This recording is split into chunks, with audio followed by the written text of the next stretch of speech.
Olá, eu sou o Nestor do site Segurança do Trabalho NWM. Olá, eu sou o Mário Sobral. E juntos estamos fazendo SST é o canal.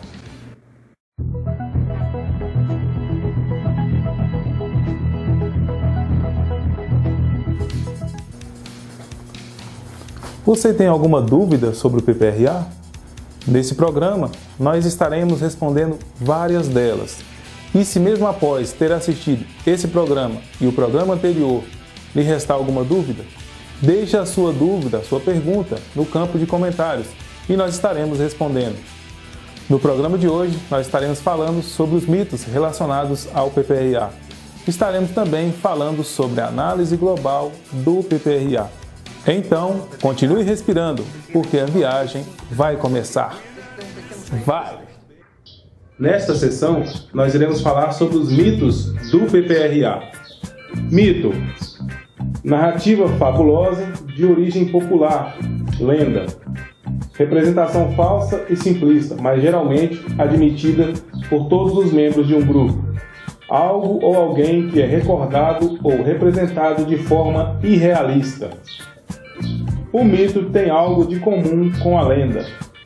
Somente o engenheiro de segurança do trabalho deve elaborar o PPRA. Essa é uma dúvida que a simples leitura literal da NR9 é capaz de dissipar, mas alguns colegas se recusam a acreditar no que diz a NR9. Então ficam buscando legislações paralelas que não existem relacionadas a quem pode elaborar o PPRA. Até porque quem manda, quem normatiza sobre o PPRA é a NR9. E se a NR9 diz no item 9.3.1.1 que qualquer pessoa a mando do empregador e que tenha conhecimento pode elaborar o PPRA, por que não?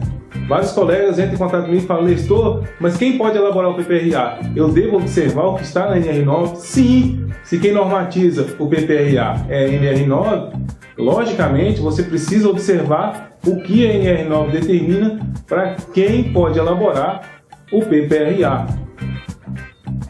Laudo no PPRA. De vez em quando a gente ouve essas afirmações, que laudo de não sei das quantas no PPRA. Não, pessoal. O PPRA é um programa. Ele não tem laudo dentro dele e ele também não é um laudo. A diferença entre laudo e programa é que o laudo é um documento conclusivo sobre determinado assunto. Já o programa é algo que deve ser seguido, é algo que indica um caminho de alguma coisa que você pretende fazer.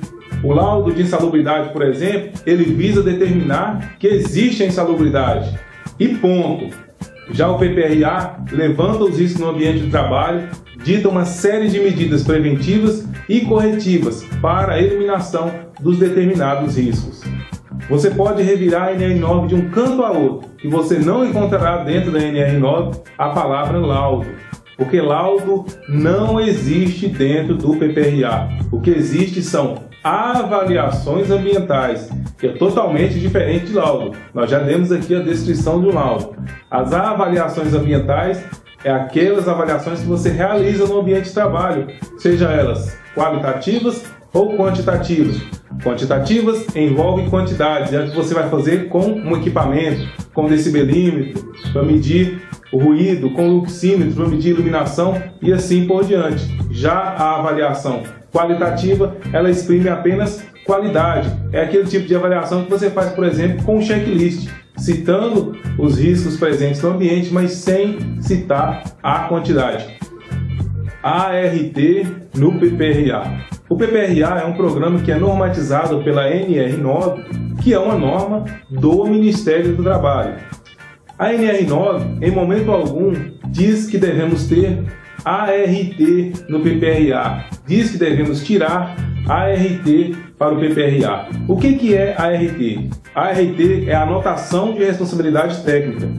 Essa anotação é requerida para todos os filiados ao CREA, Conselho Regional de Engenharia e Agronomia. Todos os filiados ao CREA, quando vão elaborar algum documento, algum programa, eles emitem ART. Por quê? Porque eles, ao emitir ART, o membro do CREA paga uma taxa. E também fica documentado que ele é o responsável por determinado documento ou por determinado programa. Será preciso emitir a RT no PPRA se este PPRA for feito por engenheiro de segurança do trabalho ou técnico de segurança do trabalho filiado ao CREA. Se bem que técnico de segurança do trabalho filiado ao CREA é algo totalmente dispensável. O CREA é um conselho feito para engenheiros e agrônomos.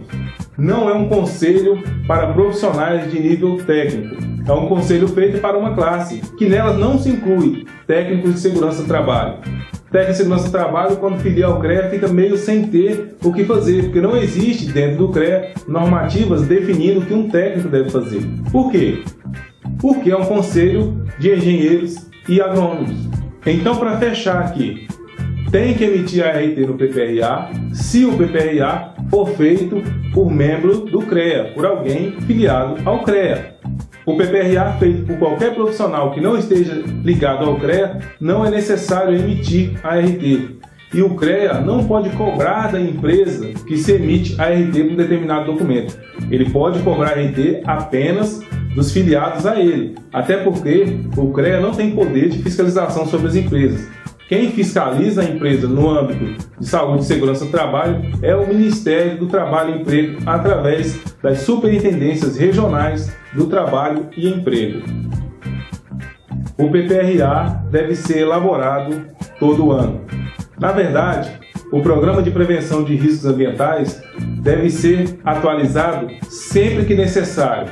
Logo, pode existir casos onde será preciso atualizar o PPRA antes mesmo de terminar o seu ano de vigência. Porém, é preciso deixar claro aqui que a empresa não precisa todo ano emitir um novo PPRA.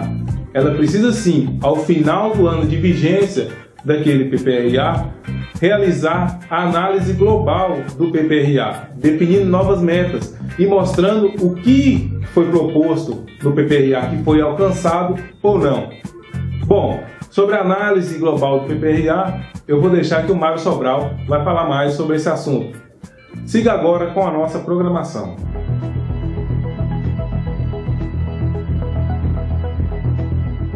Como eu e Nestor sempre estamos escrevendo, resolvi fazer uma sessão comentando alguns desses textos.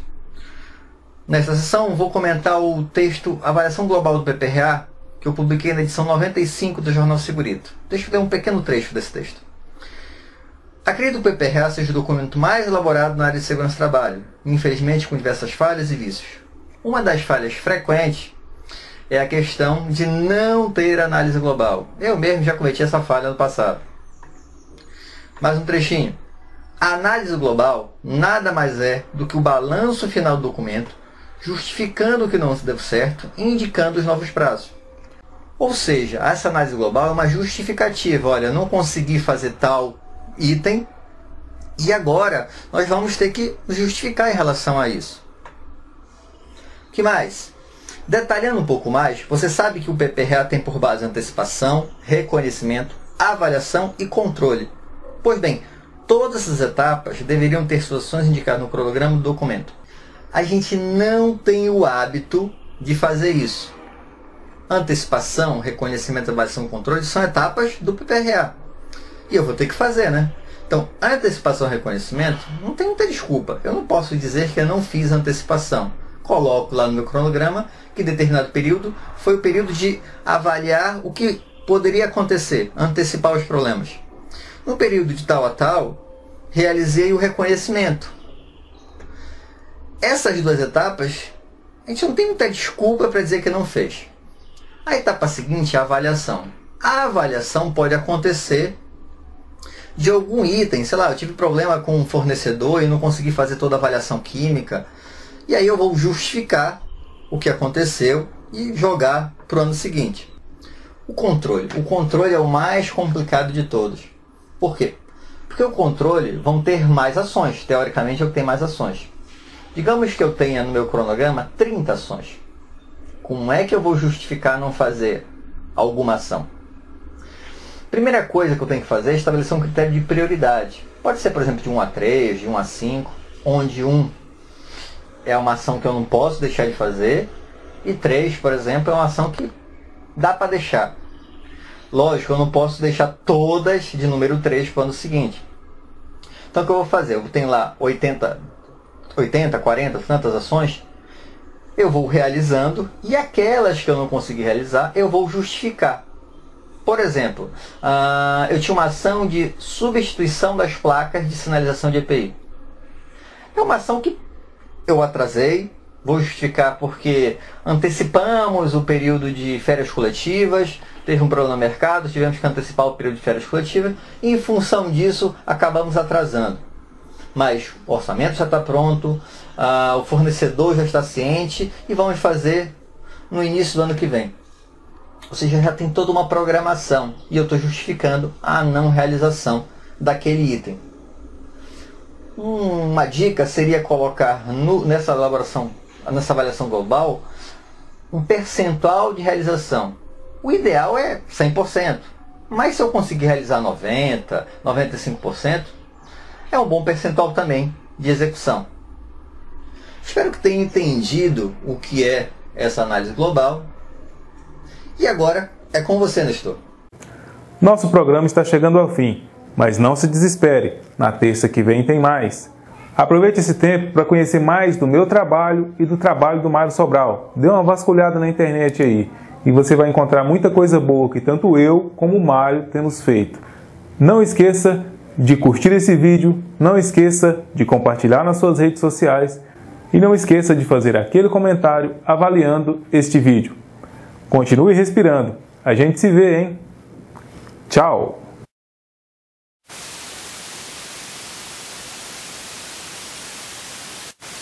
E não esqueça de dar aquele comentário avaliando. E não esqueça... Calma. Boa.